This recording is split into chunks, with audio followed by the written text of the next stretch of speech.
Minasan, ohayo gozaimasu. Welcome! This channel is for Japanese learners of English. Kyomo shadowing no lesson will yat ikimashou. Listen to today's real native conversation. Focus on the rhythm and shadow along.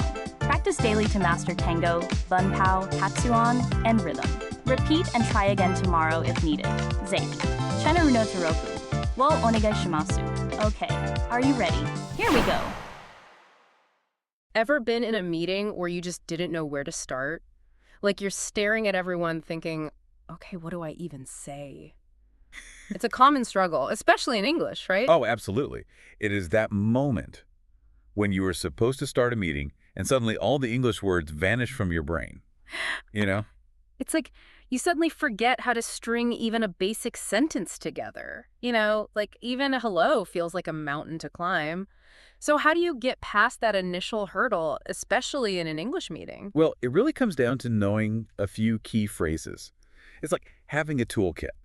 You got to know what to say, whether it's about opening the meeting or making a point later on. It kind of sets the tone right from the start. Makes sense, yeah. So let's say I am the one starting the meeting. What's like the absolute bare minimum I should know? All right, so at the very beginning, you start with something simple, like let's start the meeting, just to get things going, just state it clearly. Yeah, simple enough, like no need for too much fluff, just get straight to the point, right? Exactly. And then you might want to throw in a thank you so much for coming to this meeting today. Yeah. This shows that you value everyone's time. It's just common courtesy.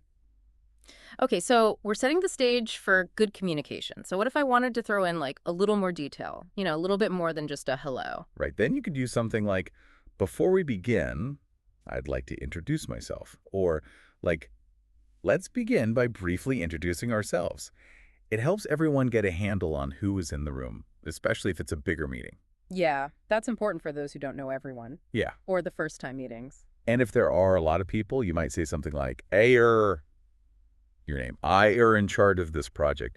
Just to give some context, just to give some background. Makes sense. Makes you come across as more prepared.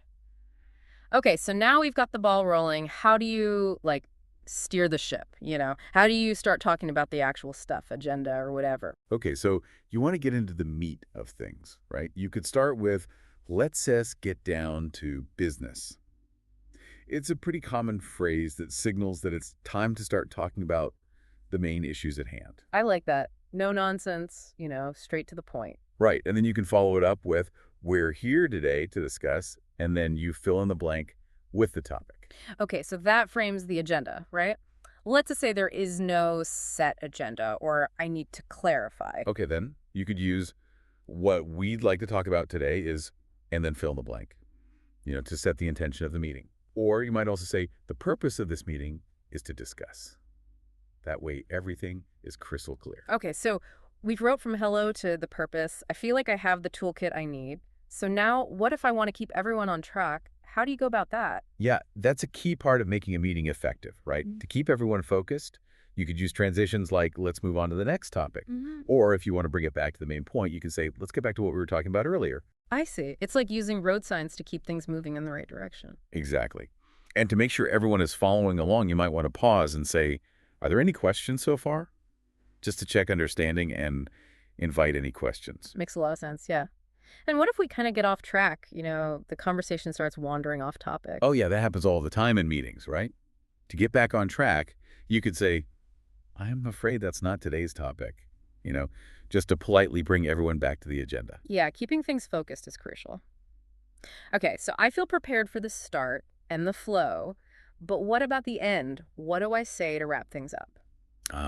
That's important. You don't want to just abruptly stop a meeting, right? To finish off, you could say, well, it's about time. It's simple and gets the message across.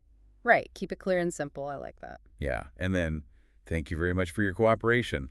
It's good. Just to show gratitude. It's like ending on a high note, right? Exactly. A good way to leave a good impression. So I think I am set now. I know how to start a meeting, how to move it along, and how to wrap it up. Fantastic. Remember, confidence is just as important as knowing the words. Use what you've learned, and don't be afraid to speak up. Practice makes perfect. That's great advice, thanks. I feel much more prepared to handle my next English meeting now. You got this. Just remember those key phrases and you'll do great. All right, we've finished today's lesson. How did you find it? 理解できない部分はありませんでしたか? Repeat and try again tomorrow if needed. Please let me know your 感想 or request in the comments. ぜひ、チャンネルの登録をお願いします. I look forward to seeing you all again soon. See you next time. Bye bye!